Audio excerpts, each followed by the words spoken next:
সমস্ত ভারতবাসীর জন্য সত্যিই একটি বড় খবর।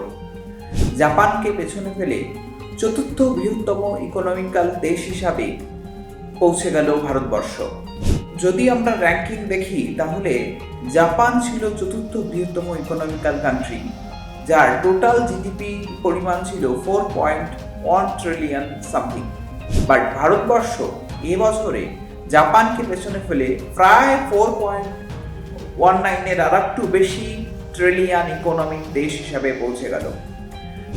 আমরা এক্ষেত্রে বলে রাখা চলে যে ইউএসএ হচ্ছে পৃথিবীর মধ্যে সর্ববৃহত্তম ইকোনমিক্যাল কান্ট্রি।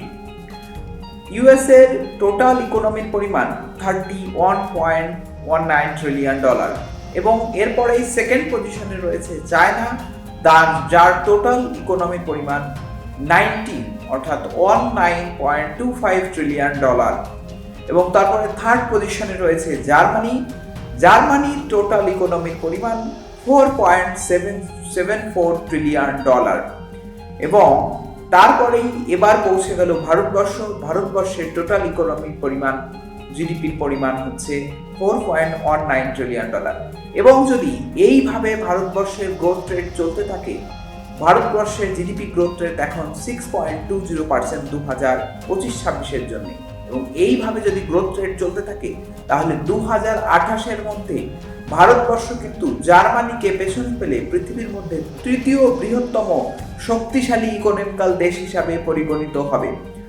অর্থাৎ 2028 সালের মধ্যে ভারতবর্ষের ইকোনমি প্রায় পৌঁছে যেতে পারে $5.02 ট্রিলিয়ন ইকোনমিতে, এবং সেখানে জার্মানির গ্রোথ রেট খুবই কম, যেখানে 0.9%। এই 0.9% হারে জার্মানি 2028 মধ্যে টোটাল ইকোনমি পরিমাণ হতে পারে $4.86 ট্রিলিয়ন ইকোনমি।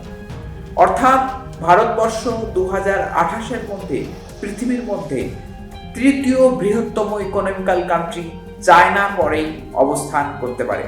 এখন দেখা যাক, আপনারা কমেন্ট করে জানান ভারতবর্ষ তৃতীয় বৃহত্তম ইকোনমিতে পৌঁছাতে পারবে কিনা।